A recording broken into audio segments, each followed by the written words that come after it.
সর্বপ্রথম শুকরিয়া আল্লাহর কাছে, আলহামদুলিল্লাহ যে প্লেয়ার অফ দ্য ম্যাচ হয়ে জিততে পারছি সিরিজের ফার্স্ট ম্যাচ। কন্ডিশনটা বেশ ভালো উইকেট ছিল, batting friendly condition plus due factor ছিল, বলারদের জন্য কিছুটা চ্যালেঞ্জিং। আলহামদুলিল্লাহ আমরা সবাই মিলে ভালো একটা মানে কম টোটালে ফিনিশ করতে পারছি।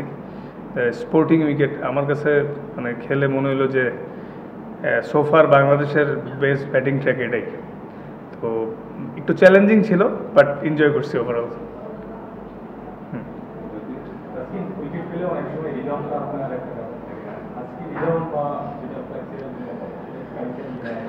হ্যাঁ, আলহামদুলিল্লাহ বেটার মার্শাল্লাহ। মানে ইনজুরি থেকে আইসেই শ্রীলঙ্কা সিরিজ দিয়ে স্টার্ট করছি, বাট রিদমে একটু বাইতে একটু কষ্ট হচ্ছিল, বাট গেটিং বেটার। লাস্ট কিছু সপ্তাহে অনেক কষ্ট করছি সব মিলে, ট্রেনিং এবং সব মিলে। তো আস্তে আস্তে রিদমটা বেটার হচ্ছে। আমার মনে হয় still long way to go, আরও বেটার হবে ইনশাল্লাহ, আল্লাহ যদি সুস্থ রাখে। ওইটা নিয়েই কাজ করতেছি, মানে উইকেট পাওয়া। তো সেটা যেটা বললেন যে রিদমের বিষয়টা, এটাই প্রসেস ফলো করে যাচ্ছি যাতে সামনে আরও ভালো হইতে থাকে ইনশাল্লাহ। আজকে আপনি স্লোয়ার বল দিয়ে বেশ কয়েকটা উইকেট পেয়েছেন, পেসের ভ্যারিয়েশনও করতে আপনাকে দেখা যায়। রাদার দ্যান বোলিং এট টপ স্পিড, আপনি কি চেষ্টা করেছেন ভ্যারিয়েশনগুলো নিয়ে কাজ করতে এবং স্লোয়ার বল নিয়ে কাজ করা হয়েছে?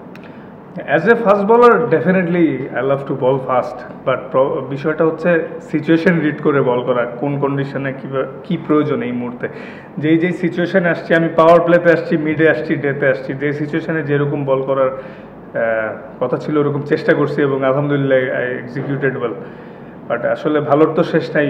আবার মানে টি-20 খেলা আসলে অনেক সময় অনেক ভালো ভালো বাউন্ডারি হয়, আবার সামটাইমস লাকিলি খারাপ বলে উইকেট হয়। বাট আজকে ওভারঅলি এক্সিকিউট করতে পারছি এবং ভেরিয়েশনসগুলো রাইট টাইমে ইউজ করতে পারে, তো হয়তো আজকের এই সাকসেসটা পাইছি। আমরা দেখেছি ইনজুরি থেকে মাঠে ফেরার পর আপনাকে একটু গ্যাপ দিয়ে খেলা হচ্ছে ইনজুরি ম্যানেজমেন্টের অংশ হিসেবে। তা এই সিরিজটাতেও কি এভাবেই আসলে আস্তে আস্তে খেলে খেলে রিদমটাকে ইনক্রিজ করার প্ল্যান? না, আসলে এইটা টোটালি ম্যানেজমেন্টের বিষয়।